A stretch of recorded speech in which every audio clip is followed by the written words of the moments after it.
Alright, time to take attendance. Lizzie, Cavewoman, Caver, TK, Renia, Lord, Sonora, Potru,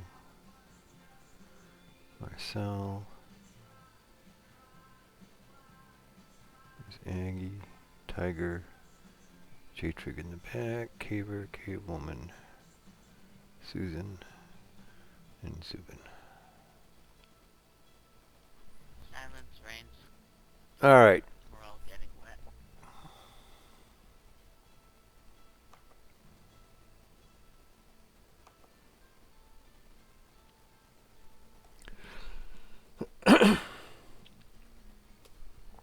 So, tonight's story is brought to you in part by dpwr.net for the Denis dates, uarchives.com for the surface history corresponding to the Denis dates, and the Cavernian Calendar Converter, which was written by Brett Middleton of the Fuzzy Physics Institute for converting between Denis and surface time.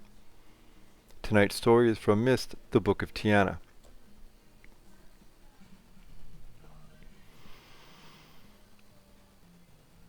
As we progressed through the stories of the kings, we saw many changes in the Denis culture. We saw an austere lifestyle that began with King Rinaref, supplanted by greed and avarice that began with King Shomat. We saw a devotion to Yavo and a single faith, supplanted by diverse religions and religious beliefs numbering over 2,000, diminishing to just a handful by the end of King Kareth's reign. Because of the writings of a martyred, self-proclaimed prophet named Gish, we saw their belief system being hijacked and steered away from the words and teachings of Yavo. With King Jeron, Kareth's grandfather, we learned how the classes became the most divided ever in their entire history. Yet the more violent factions in Denis decided to follow Yavo more closely and hope for a peaceful solution for their differing point of view regarding outsiders. Gish's writings resulted in a conservative culture within Denis society, a culture that held the Arotanti, the outsiders, with great disdain and contempt. This general attitude among the Denis was another contributing factor in the demise of a once great empire.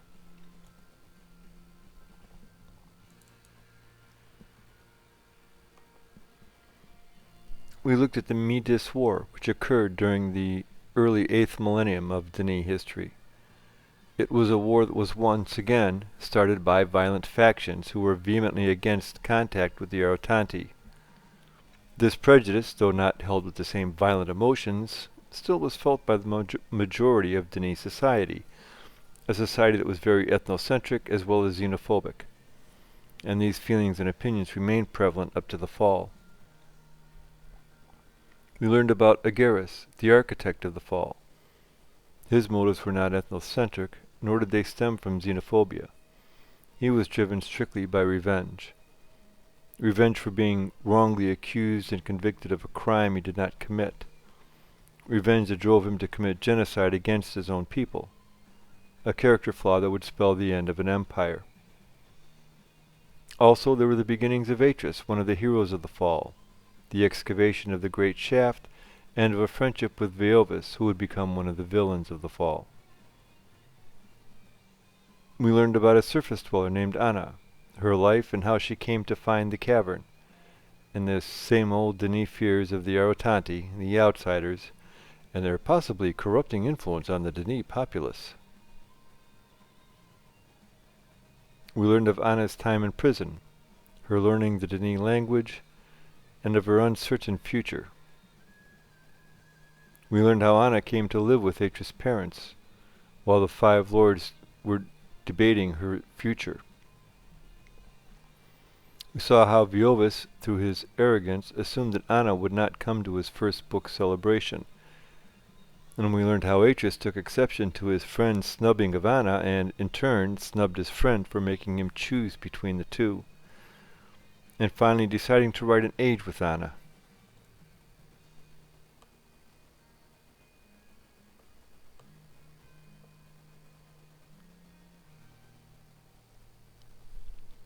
And we saw how, after living and working together, they fell in love, and how that love alienated Viovis, causing his anger to burn brighter than ever, and bring an end to his friendship with Atreus.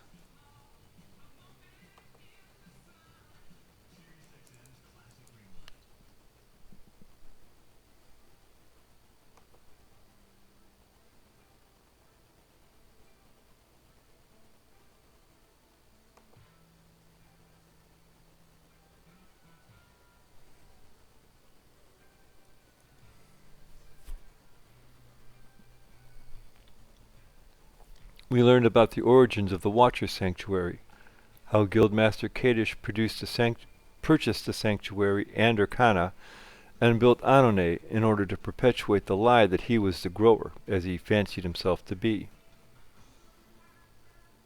We learned about the birth of Gen, and how Agaris was a master forger, known as the Philosopher, and how sickly Gen was as a baby. Last time we learned how Agaris' forgeries led to the distrust between Atreus and Viovis, and the latter's becoming accused and convicted of a crime he did not commit, stripping him of all that he had known. This brought great shame not only on him, but on his family as well. In fact, the shame was so great it ultimately affected his father's health, hastening an early death. In addition to this, his friend Suanir could not be found. As Viovis' trial ended, so too did his father's life come to a close. Though Atreus blamed himself for setting the, quote, great wheels of the Denis state, close quote, in motion, wheels that could crush a man as easily as their great hammers pound the rock, it was actually Agaris who set this masterful though evil plan into motion.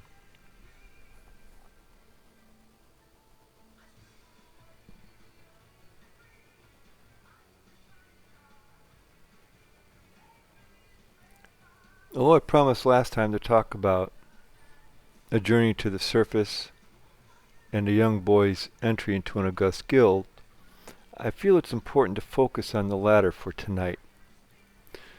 For tonight's story, I will explain the very beginnings, the foundation, if you will, of the reasons and causes for Gen's eventual descent into madness. Tonight's story opens 4 years later, in the Denis year of 93-96, approximately 1740 AD, the year that Handel wrote his oratorio, The Messiah. Up until this time, little Gen was considered a child by Denis society, and as such he was free to romp and play as a child. This day, however, changed all that. It was the 4th anniversary of Gen's naming day, and the day that he would officially join a guild.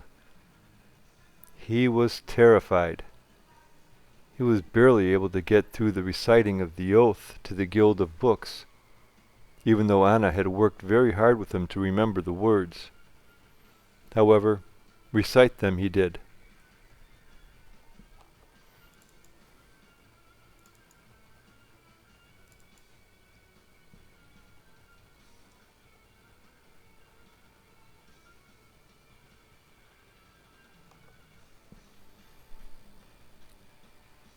Unfortunately for him, and though there is no text to support this theory of mine, because he was so sickly as a baby, and Anna cared for him and kept a close watch over him, the bond between mother and son was very strong. Joining a guild at age 4 was the Denis way. If he was to ever become accepted as Denis instead of as a half-breed, he would have to conform. Still, though she held him close and told him how proud she was of him, the fear of separation from his mother was very strong and self-evident in his eyes.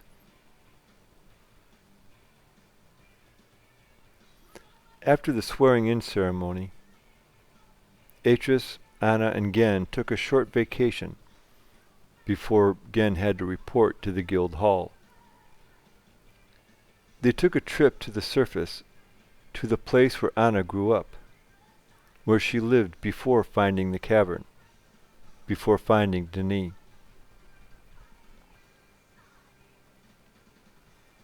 When they arrived at the great shaft, Gen wondered why they didn't just link there like they do when they would go to Gemedet, the age that was written by Atris and Anna, or to Koa, the family age belonging to Atris's father, Kalus.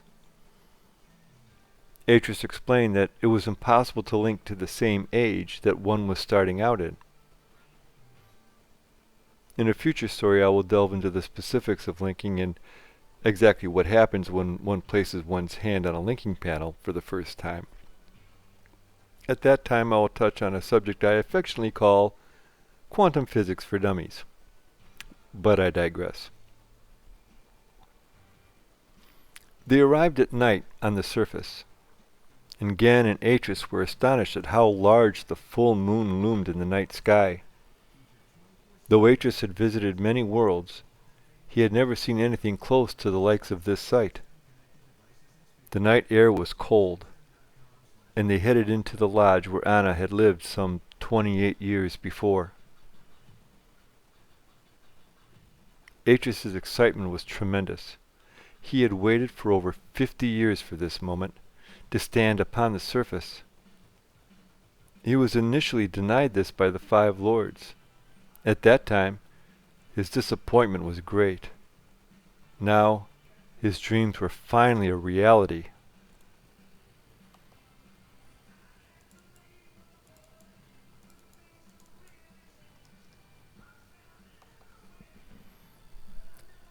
The bond between mother and son became most evident the following morning, when Atris was awoken by a hysterical Gen.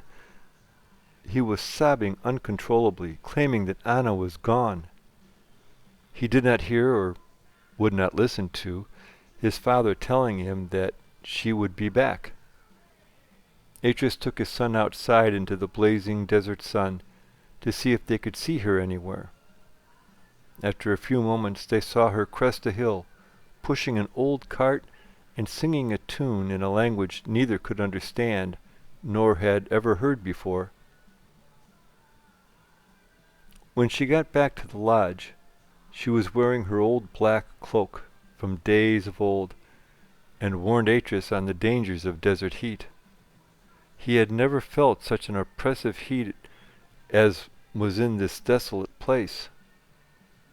He himself would never have written this into an age himself, nor had he been to a world which had. He wondered at first why Rinaref would have done so when writing the age of Denis. Of course, it was so the cavern would be able to lie undisturbed and undiscovered for millennia, and hopefully forever. In her cart was a gift for Gen. It was a strange-looking box filled with black and white pieces and a checkerboard. When she and Atris returned inside a few minutes later, little Gen already had the box open and was looking at the contents. With excitement in his voice, he asked her what kind of game it was.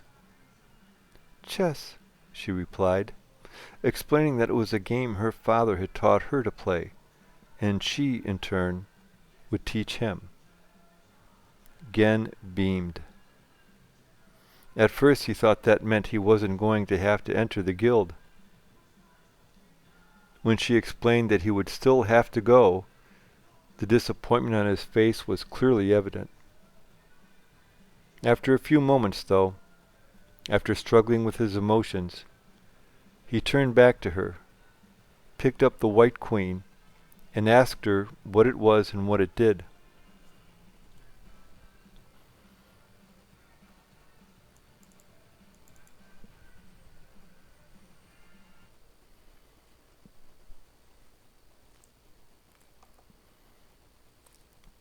Unfortunately, the vacation was short-lived. A few short days later, it was time to go to the guild hall. Gen was frantic not to be separated from his mother. Hysterical, he had to be carried to the waiting carriage. Once there, the waking nightmare worsened for the little tyke.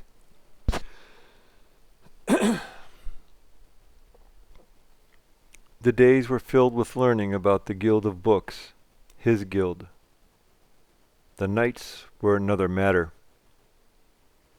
The dormitories were pitch black in darkness. He could see nothing about him. The bed was uncomfortable and the sheets were scratchy. At home, he had a nightlight and the knowledge that his mother was just in the next room. This was a far cry from the comforts he had had at home. He was also terribly homesick, crying himself to sleep every night. The other boys took the opportunity to ridicule him over that. And at night, the dark room was filled with taunting whispers. Thin blood. Who man? No dunny. His life had become a misery. He couldn't understand why he was made to suffer so. He couldn't remember anything that he had done that was so bad that he should be punished this severely. Did his parents no longer love him? Such were the thoughts running through the 4-year-old's mind.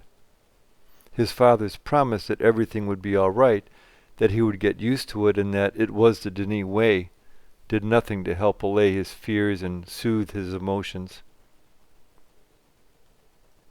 Most of what Gen had learned was the same basic information that his mother had told him. That is, until the beginning of his 3rd week there. Master Urin of the Guild of Ink Makers was a guest speaker. He had clenched his right hand into a fist and exclaimed, "What binds the word into the world? The ink. What burns the bridge between ages? The ink. What forms the living darkness between 2 lights? The ink." When Ged heard him recite this, the ink maker's litany, in a thunderous voice, and speak of the grave and great secrets held by the guilds that were the key to even greater power, he finally understood what his father had been talking about. It might take 20 years for him to know as Master Urin knew, but he would know. It was the Denis way.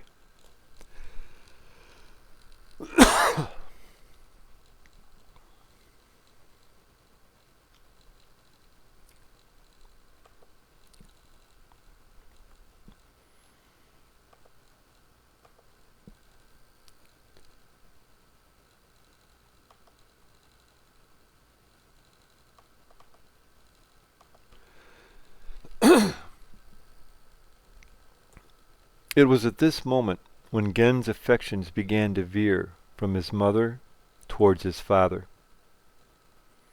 By the time of the fall, his relationship with his mother would be distant. It was as if he had never quite forgiven her for sending him away. In the weeks, months, and years that followed, his mother's pride in him and approval of him mattered less and less, and his father's more and more. By the time of the fall, he would be forever keeping a respectful distance from Anna. Though the distance between mother and son would break her heart, it did not stop the pride she felt for her only son. His father's approval would be all that mattered to him. His father was, after all, Denis. Plus, his father was a respected guildsman, a master of his guild, and a respected member of the High Council, things to which Gen would aspire. Unfortunately, his education was cut short. He was not taught temperament and respect for the art.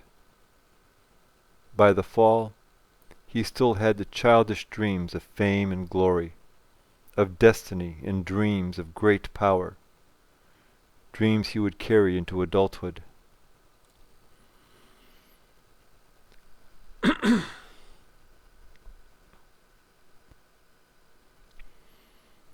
Please join us next week as we learn about acts of terrorism and the discovery of a plot to destroy Denis. The end.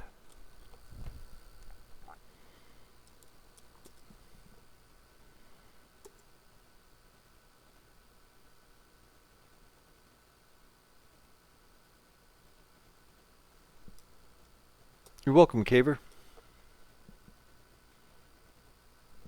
Thanks, Tiger. You're welcome, Cave Woman.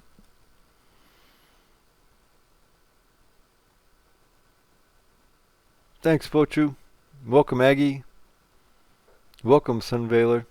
Sunvalor. Thanks, Izzy.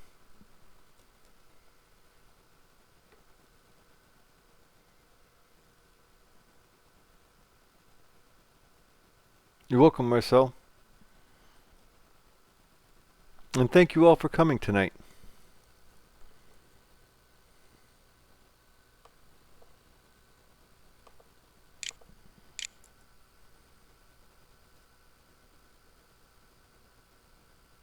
Very interesting.